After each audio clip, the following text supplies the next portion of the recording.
रहे हैं फसल क्रांति। इस समय हम मौजूद हैं बायोफ्यूल एक्सपो 2025 में। फिलहाल हम आराध्या इंडस्ट्रीज पे मौजूद हैं। सर, हमारी कंपनी आराध्या इंडस्ट्री जो फैक्ट्री अपना मोहन नगर गाजियाबाद में स्थित है, ये प्लास्टिक के रिप्लेसमेंट और पर्यावरण के लिए काम कर रहे हैं, साथ ही लोगों को रोजगार देते हुए। आज के टाइम में जो कैरी बैग आते थे वो प्लास्टिक पेट्रोलियम प्रोडक्ट्स से थे, बट अब जो आ रहे हैं वो स्टार्च बेस्ड मटेरियल से हैं। स्टार्च जाहिर सी बात है अनाज से आता है, तो इससे किसानों की स्थिति में भी सुधार होगा। और हम जो प्रोडक्ट बनाते हैं वो प्रोडक्ट अगर हम यूज़ करके मिट्टी में फेंकते हैं तो वो खाद बन जाता है, पानी में घुल जाता है, और नाले में फेंकते हैं तो जितना गंदा नाला होगा मीथेन की वजह से उतनी जल्दी घुल जाएगा। तो अपना सीवर सिस्टम की ब्लॉकेज जिससे आज पूरा इंडिया ही परेशान है वो नहीं होगा। अब जो मल्च फिल्म खेतों में यूज होता है वो भी बायो में हमारी 3 लेयर की मशीन ABC मशीन है, जिसमें वो हम बना सकते हैं।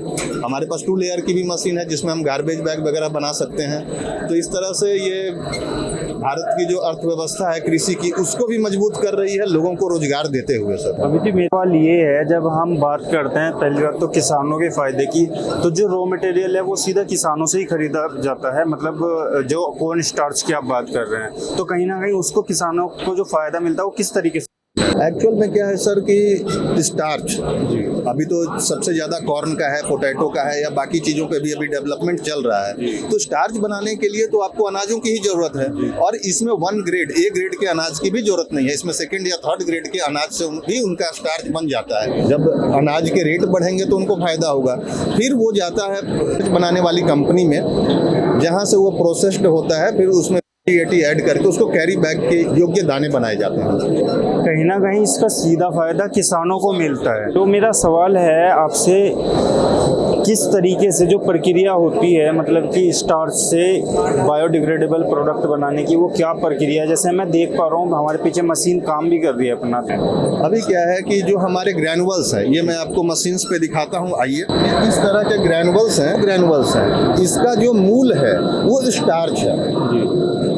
इसमें जो बनाते हैं, इसमें स्टार्च बेस्ड होने के कारण स्टार्च के लिए तो अनाजों की जरूरत पड़ेगी। तो स्टार्च बनाने वाली जो कंपनियां हैं वो किसानों से माल खरीद के और उसका स्टार्च बनाती हैं। अब पहले ये स्टार्च सिर्फ मेडिकल में जो मेडिकेटेड दवाइयां होती थी वहीं यूज होता था, जो हम लोग प्लास्टिक समझते हैं, बट प्लास्टिक होती नहीं है। अनकवर्ड करके आज भी कई लोग खाते हैं, बट वो होता है स्टार्च बेस्ड। सेम वही स्टार्च अब कैरी बैग पैकेजिंग में यूज हो रहा है। कहता हूँ आपके कैमरे पे कि 2 मिनट में भी वो गायब हो जाता है, पानी में घुल जाता है। बट क्या है कि वो कैरी बैग के लिए योग्य नहीं है। कैरी बैग के लिए योग्य तब होगा क्योंकि हम लिक्विड कैसे कैरी करेंगे, तो उसकी स्ट्रेंथ को बढ़ाई जाती है ताकि 5 से 6 महीने में वो नष्ट हो। अभी मैं आपको वो डेमो एक करके दिखाता हूँ।